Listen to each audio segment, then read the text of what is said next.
السلام علیکم ورحمۃ اللہ وبرکاتہ۔ امید ہے آپ سب حضرات خیر و عافیت سے ہوں گے۔ اللہ تعالیٰ کو شاد و باد رکھے۔ ناظرین کرام، حال ہی میں سامنے آنے والے واقعات نے مسلمانوں کے دلوں میں ایک ہلچل پیدا کر دی ہے۔ جس طرح سے مسلمان لڑکیاں اپنی اسلامی شناخت سے دور ہوتی جا رہی ہے اور غیر اسلامی راستے اختیار کر رہی ہے، یہ ایک لمحہ فکریہ ہے۔ خاص طور پر وہ لڑکیاں جو صوم و صلات کی پابندی کو چھوڑ کر اسلامی تعلیمات کو پس پشت ڈال کر ایسے افراد کا ساتھ دے رہی ہے جو انہیں گمراہی کی طرف لے جا رہے ہیں۔ ایک تازہ واقعے میں ایک مسلمان لڑکی کو مرتد ہوتے ہوئے دیکھا گیا جو نہ صرف اسلام سے منہ موڑ رہی ہے بلکہ اپنی زندگی کے بنیادی اسلامی اصولوں کو بھول کر ایک غلط سمت میں جا رہی ہے۔ یہ واقعات ہماری نوجوان نسل کی دینی کمزوری اور غیر مستحکم اعتقاد کو واضح کرتے ہیں۔ یہ اس بات کا اشارہ ہے کہ اگر ہم نے اپنی نئی نسل کی صحیح تربیت نہ کی اور انہیں دینی اور اخلاقی تعلیمات سے بہرہ مند نہ کیا تو وہ گمراہی کے راستوں پر چل پڑے گی۔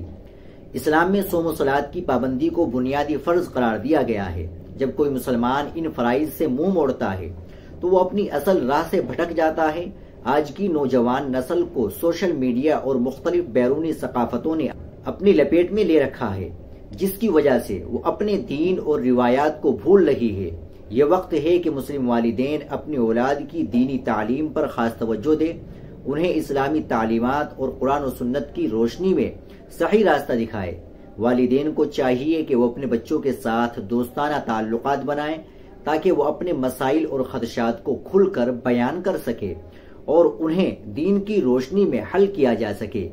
یہ واقعہ ہمارے لیے ایک سخت وارننگ ہے کہ ہم اپنی نسل کو اسلام کے بنیادی اصولوں سے جوڑنے میں ناکام ہو رہے ہیں۔ والدین، اساتذہ اور علماء کو مل کر ایک ایسا ماحول فراہم کرنا ہوگا جہاں ہماری بیٹیاں اور بیٹے اسلامی اصولوں کو اپنائیں اور اس پر فخر محسوس کریں۔